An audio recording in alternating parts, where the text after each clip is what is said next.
Yo, what's up mga gar? Eto, panoorin nyo mga gar. Grabe, ang daming centipede. Hinalo pa sa gulay.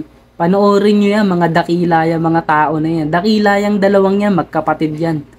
Oh, tignan mo, kinagat pa sa labi. Napakasakit nyon. Grabe, sige. Hab-hab pa. Pasok mo na sa bunganga mo lahat. Grabe, ang takaw nila sa centipede. Mga gar, tignan mo, lima-lima sinusubo niya. Oh. Hinay-hinay lang, wala kang kaagaw. Sa'yo lahat yan. Tignan nyo, ang tataba ng centipede. Oh. Nasa mga kahoy. Hinahanap niya pa. Oh. Kunyari, kukuha siya ng panggatong eh. Kunyari, lang kukuha siya ng panggatong. Yun, oh, hinabol niya na. Oh. Hinabol niya na yung centipede. Ito naman, binato ng cameraman. Kunyari pa. Oh? Pag ikaw nakagat-kagat niyan, tropa, sabi ko sa'yo, sobrang sakit niyan. Magkakasakit ka talaga niyan. Ang lakas ng rabies kaya niyan, centipede.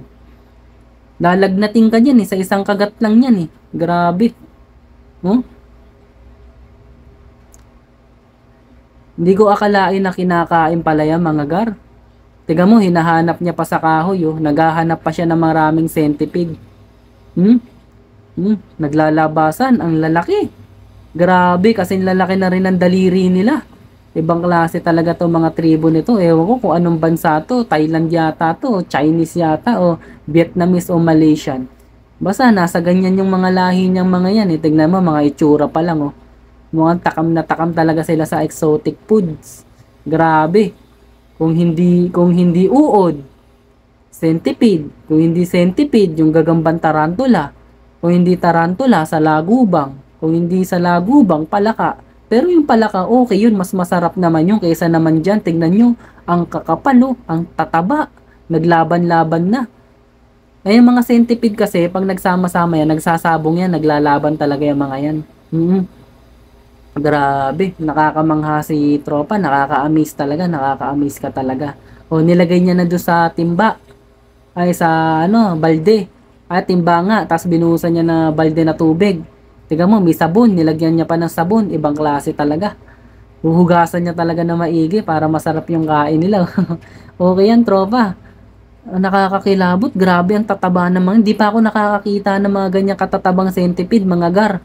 Kung kayo nakakakita ng ganyan centipede, maliit pa nga lang, 'di ba, nakakakilabot na minsan sa CR, minsan sa ilalim ng paso, 'di ba?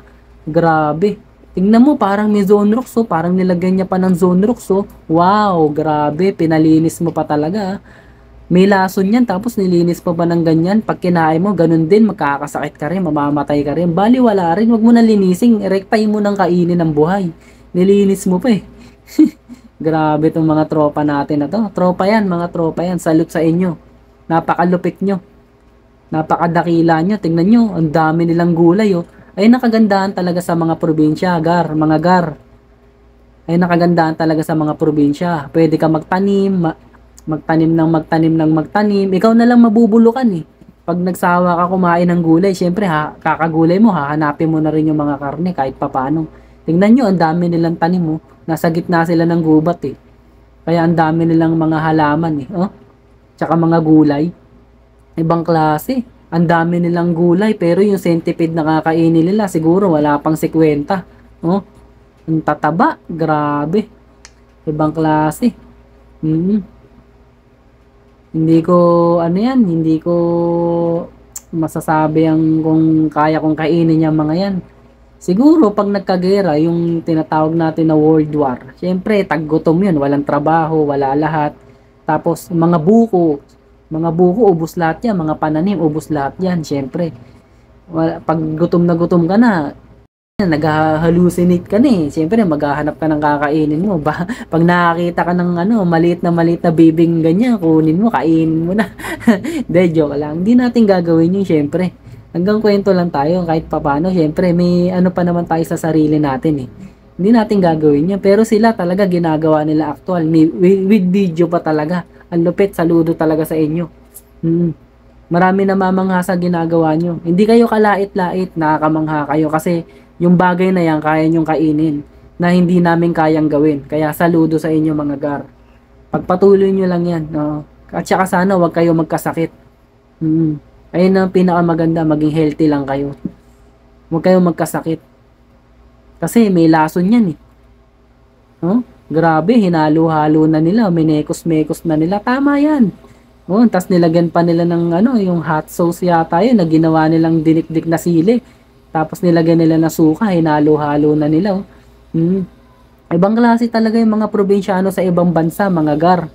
Na kayang-kaya nilang kumain ng ganyan talaga. Pero dito hindi natin kaya kumain ng ganyan. Pero na lang siguro kung babayaran tayo ng malaki. Yung malaking pera talaga, yung hindi yung ano, 1,000 lang Siyempre mga kahit mga 50,000, tapos challenge, kakain ka ng ganyan kahit ilang peraso. Kung ako papalagang ko yan, bakit hindi? Pero siyempre aalisan ko muna ng lason, yung ano, yung kumagat sa labi niya, yung pangkagat. Aalisin ko muna yun siyempre, bago ko palagan yan. Tiga mo, grabe ang takaw niya. Ang takaw niya sa centipede. Siguro binayaran siya ng malaki, binayaran sila ng malaki para gawin yan. Oh, grabe. Napakatakaw nila, oh. Hayok na hayok sila, parang mga preso to na hindi nakakain ng 1 taon eh. Yung bagong laya lang, kaya kung ano kainin, talo-talo na lang. Tignan nyo, mga garo, hayok na hayok, oh. Pasok na pasok sa bunganga, partida, wala pang tubig yan, no? Grabe tong dalawang magkapatid na to. Saludo sa inyo mga gar. Oh, okay yan. Grabe. All goods yung ginagawa nyo. Walang mali dyan. Walang mali. Wala naman, lahat naman tayo dito, may mga ginagawang ano eh. Kaya okay lang yan. Walang problema yan. Sige nga. Ayun, no, tingnan nyo, nagbibilangan pa, inaakit pa nila, oh. Inaakit pa tayo sa camera, oh. Oh, pinapaamo parang pusa, oh. Ginagawa pang pusa. Ito talaga, ang laki yung dito, sobrang laki ng centipede na to, mas malaki pa sa daliri niya, oh. Gumagalaw-galaw, hindi ma-shoot sa bunganga niya, oh. Sagpang ng sagpang si tropa, napakalupit mo, tropa. Idol kita. Idol ko tong dalawang to. Pati yung isang nireview ko rin na kumain din ng centipede. Idol ko rin yun. Kaso malupit sa kanya, mas masarap naman yung sa kanya kasi pinirito niya. Nilagyan niya ng breadcrumbs, itlog, pinirito niya. Mas malupit yun. Hindi, pareho lang sila malupit. Ito kasi, ginawan dinengding eh, hilaw eh. Oh, hilaw na gulay, hindi in-steam, sili, tapos buhay na centipede, napakalupit nitong dalawang to. Shout out sa inyong dalawa. Sana mapanood nyo tong video ko na nireview ko kayong dalawa. Shout out sa inyong dalawa. Tiga mo, sa sobrang takaw niya, sa sobrang gutom niya, lima-lima na, nilusot na sa bunganga niya, hindi kasya oh. Hayok na hayok. Salamat mga gar, hanggang dito na lang tayo. Tapos na yung video eh, cut ko na rin to. Thank you.